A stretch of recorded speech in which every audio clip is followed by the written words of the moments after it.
Everyone's talking about one thing in Ontario right now, a new government bill that, if it had gone further, could have effectively ended rent control as we know it. This isn't policy wonk stuff. This is your rent, your lease, your housing stability. I'm Thuc, your money guy, and today I'll walk you through what the Ford government proposed, why the public freaked out, what was rolled back, and what the long term could be for the housing market. Let's break it down. So what actually happened? Late October 2025, the Ontario government introduced an omnibus bill, the Fighting Delays, Building Faster Act, Bill 60, designed to speed up construction and cut red tape. Buried inside that large package were proposals that touch tenant protections, language about alternative options to security, and changes to how leases convert to month-to-month tenancies. That touch a raw nerve. Security of tenure is the rule that lets a tenant stay in a unit on a month-to-month basis after a fixed lease ends, and is the legal backbone of rent control as most tenants experience it. The proposal triggered immediate backlash from tenants group, opposition politicians, and media. Within days, the government announced it would not proceed with consultations on removing security of tenure, a quick reversal that still leaves the debate wide open. So if you in Ontario, listen closely. This is not just politics. This could reset what rental agreements look like in this province. What is security of tenure and why rent control matters? Let's step back. What do we actually mean by rent control? In Ontario, rent control is tied to the Residential Tenancy Act and the security of tenure rule. Practically, that means when a fixed term lease, say 1 year, ends, the tenant can generally stay month to month under the same tenancy unless the landlord has a legal reason to end it. Rent increase rules apply to many units, but you should know that since 2018, Ontario removed rent control from units first occupied after November 2018, meaning a lot of newer units can see bigger increases. So security of tenure is what stops landlords from evicting tenants from converting a unit into a full market reset. Remove that and rent control in practice weakens, because landlords could change terms or seek new tenants with higher rents more easily. That's why the idea of ending month-to-month tenancies felt to many like the fast lane to higher rents and mass displacement. So what Bill 60 actually proposed and what the government said. All of this was inside a big housing bill aimed at cutting red tape and accelerating construction. The government said that the aim was to build faster and that it would consult on alternative options to security of tenure that could, in theory, allow different lease structures or different eviction rules. Critics read that as the government opening the door to letting landlords choose lease length or to more short-term tenancies, which could remove the stability renters rely on. Within days, the backlash was intense. Tenant groups like ACORN, opposition parties, and local leaders argued this would worsen displacement and increase homelessness.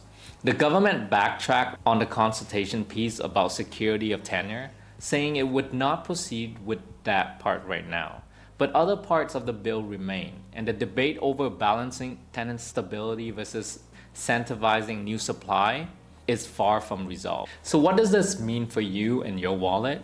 The short answer is some renters felt threatened, landlords felt emboldened, and the whole housing conversation exploded onto the front page. Who supported the move and why?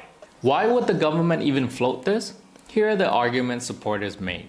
Incentivize development and flexibility. The government argues that stricter tenant protectors can make some investors and builders shy away from building rental supply.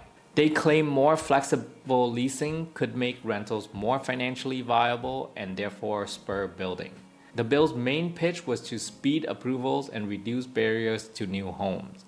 Reduce barriers to conversions and redevelopment. Some landlords and developers say long evergreen hurt the ability to repurpose or upgrade buildings. The government framed parts of the bill as clearing those bottlenecks to get shovels in the ground. Policy trade-offs. The province argued it needs to consider alternative ideas to maximize supply, and that consultation can find balanced solutions. So politically and economically, the pitch was if you loosen certain rules, more units will be built, supply will rise, and eventually rent stabilize. Sounds neat until you look at the timing and the facts on the ground. So why tenants and advocates exploded? Evidence and risk. Tenant groups reacted fast because they see the live outcome. Removing protections doesn't magically produce affordable homes next month. Studies and advocacy groups point to a few realities. Removing rent controls doesn't guarantee affordable supply. Evidence from other jurisdictions shows that easing tenant protections often benefits landlords and investors more than renters, with minimal short-term supply gains. Existing homelessness and housing stress are already high. Since removing rent control from new units in 2018, critics argue housing stress has increased. Advocates point to rising homelessness figures and skyrocketing rents in many cities.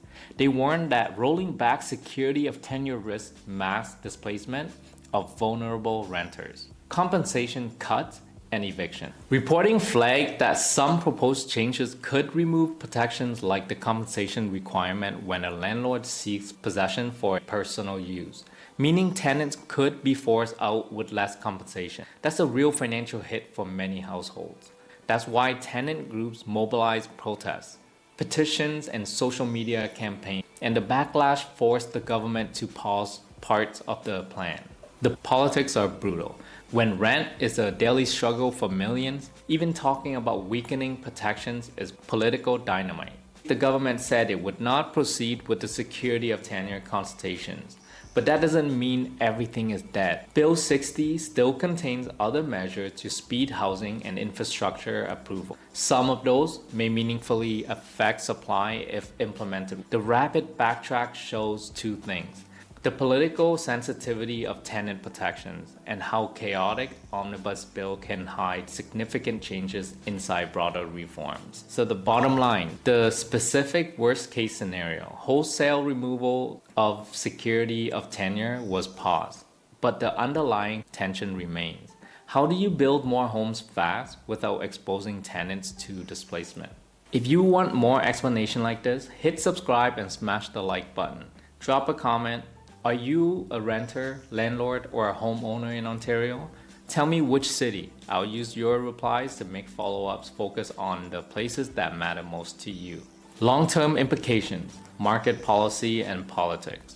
Let's run the scenarios for the next 1 to 5 years. Scenario A, government pushes supply measures while keeping tenant protections. If the province focuses on cutting red tape, permitting zoning reform, public land use, and pairs that with targeted incentives for affordable rental, you could see meaningful supply improvements without eroding tenant rights. That's the balanced approach experts recommend.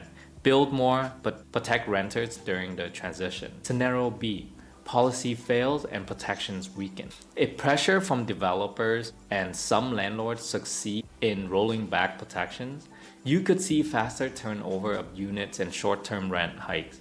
That risks displacement and social costs and may not actually accelerate affordable supply because market rents will skew new builds toward higher yields. Scenario C, politics drives half measures. The more likely near-term outcome is mixed policy. Some approvals speed up, some tenant protections remain, resulting in patchy improvements and ongoing political fights. That means uncertainty for renters and investors alike. Economically, the lesson is clear. Housing supply is not just about rules, leases, it's about land, construction, labor, financing, municipal approvals, and coordinated policy. Changing tenancy rules without addressing those other factors is unlikely to solve affordability. If you're a renter, this debate is about whether your home is secure. If you're a property owner, it's about risk and capital return. Either way, the stakes are high. Here's the practical advice. What renters, landlords, and voters should do now. For renters, know your rights under the Residential Tenancy Act now. Don't wait until changes are floated. Local legal clinics and tenant unions provide free information. If possible, secure longer leases where the landlord will agree. That gives you more certainty. Build a float emergency savings. Moving is expensive. Having a buffer helps if you get noticed. Get politically active. Contact your MPP, sign petitions, and support tenant advocacy if you're worried. For landlords and owners, don't assume rules will change overnight. Many proposals die in committee. Treat this as a period of uncertainty. If you are upgrading units, consider tenant-friendly approaches like giving proper notice and compensation where required. It's better PR and can reduce legal headaches. Factor political risk into your cash flow models. Changes can reverse or alter quickly for voters and everybody. Watch the details, not the headlines. Omnibus bills hide big changes in tiny clauses, and that's where the surprises live. The political lesson here: when things matter to people's daily lives, politicians notice fast. Here's the bottom line. The Ford government opened a conversation that hit a raw nerve. The idea of removing security of tenure pushed tenants and advocates into rapid action, and the government backed down on that specific consultation. But Bill 60 still moves forward in other ways, and the underlying policy challenge remains: how to build enough homes fast without throwing renters under the bus. The best real outcomes will come from coordinated supply policy, land release, faster approvals, targeted affordable rental financing, not from stripping tenant protection. If this helped, hit subscribe and share this with someone who rents in Ontario. I'm Thuc, your money guy, making money simple, smart, and stress-free. See you next time.